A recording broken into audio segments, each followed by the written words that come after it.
እሺ ኡስታዝ። ያው ያ ጀማ የጥንቃቄ መልእክት አለን።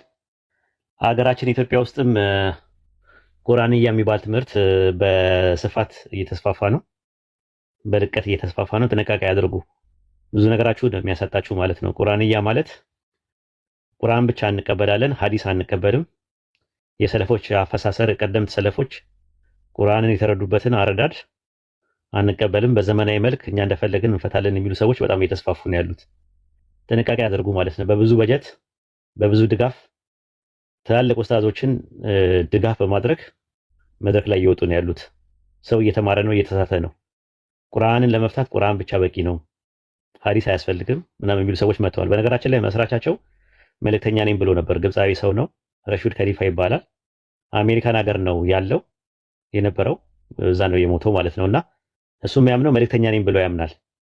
ለመልእክተኛነትም ማስረጃ አምጣ ተብሎ ሲባል መልእክተኛ ነኝ፣ መልእክተኛ እንደማይመጣ ክልክል እንደሆነበት ማስረጃ የለም፣ የቁርአን ማስረጃ የለም፣ ኻተመ ነብይ እንጂ ኻተመ ረሱሉን አይልም በማለት ተናግሮ ከዛ የሐዲስ ጥቅስ ሲሰጠው አልቀበልም አለ በዛው ማለት ነው። ከረሱል ሰለላሁ ዐለይሂ ወሰለም በኋላ ነብይም መልእክተኛም እንደማይመጣ ከመጡ 30 ደጃሎች እኔ የአላህ መልእክተኛ ነኝ የአላህ ነብይ ነኝ ብለው ይመጣሉ፣ ጥንቃቄ አድርጉ ብሎ የተናገሩበትን ሐዲስ ሪጀክት ከማድረግ አንጻር ሙሉ ሐዲስን ሪጀክት አደረገው ማለት ነው። እና አሁን ምንድነው በስፋትና በልቀት ሰዎች ትላልቅ መድረክ ተሰጥቷቸው ትላልቅ እንትኖች ተሰጥቷቸው ፈሳድ በየመስጊዱ እየተሰራጨ ነው ያለው። ስለዚህ ጥንቃቄ አድርጉ። በቃ አለቀ። መጨረሻው ዘመን ላይ ነን ያለነው።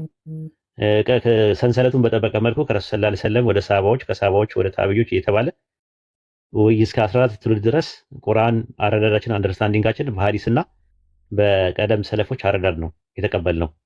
እስቲ ጠይቋቸው። 5 ወቅት ሰላት የሚባል ካለ ሰላተል ፈጅር ላይ ስንት ረካ አለ በላችሁ ጠይቋቸው። ሰላተል ዙሁር ላይ ስንት ረካ አለ፣ ሰላተል መግሪብ ላይ ስንት ረካ አለ ብላችሁ ጠይቋቸውና ቁርአንን ስጡን ቁርአን ስጡን በሏቸው። ግን ይሰግዳሉ እነዛ ሰዎች 2 ረካ አለው 3 ረካ አለው ምናምን እያሉ ይላሉ። ስለዚህ አሁን በስፋት እንትን እየተባለ ነው። ወላሂ በጣም ታዝናላችሁ ማለት ነው። ሰዎች ድጋፍ አላቸው፣ በስነ ስርዓት እንትን አላቸው፣ በጀት ተመድቦላቸው ኢትዮጵያ ውስጥ በደንብ አድርገው እንትን እያሉ ነው፣ ፈሳዳቸውን እያሰራጩ ነው። ቢያንስ ምንም የሚያስፈራ ነገር የለም። አትፍሩ። አይ ቲንክ የዑለማዎች ጉባኤዎች ጉዳዩን እንዲያዩት ተናግረናል። እኛ ዑለማዎቻችን ማለት ነው ዑለማዎቻችን ጉዳዩን እንዲያዩት ተናግረናል።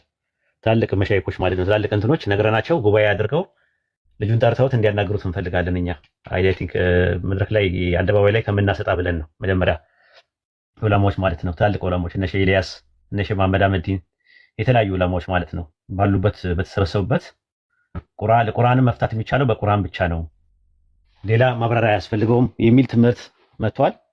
ጥንቃቄ ማድረግ ነው። ያው የጥንቃቄ መልእክት ነው እንግዲህ ያ ነው። እኛ ፐርሰናሊ ነገሮችን አትዩት። ዲን ነው መጀመሪያ የሚቀድመው ለኛ ዲን ነው። የዲናችን ክብር እየተነካ የግለሰቦች ክብር የሚያስጨንቃችሁ ከሆነ አደጋ አለው። ግን ሰዎችን የምናስተምርበት የምንገስጽበት መንገድ መስተካከል አለበት ከሚለው ከሆነ እውነት ነው፣ እሱንም እንቀበላለን። ሰዎችን ስሜታቸውን እንዳይጎዳ በስድብ መልክ በምናምን ሳይሆን እውቀት ላይ ተመስርተን በምክክር ደረጃ መነጋገሩ ጥሩ ነው። ግን እንደዛ እስከዛ እስከሚስተካከል ድረስ ሰው ደግሞ መጥፋት የለበትም። በስመ እንትን ማለት ነው በስመ ሙስሊም አይ ቲንክ መነገድ የለበትም።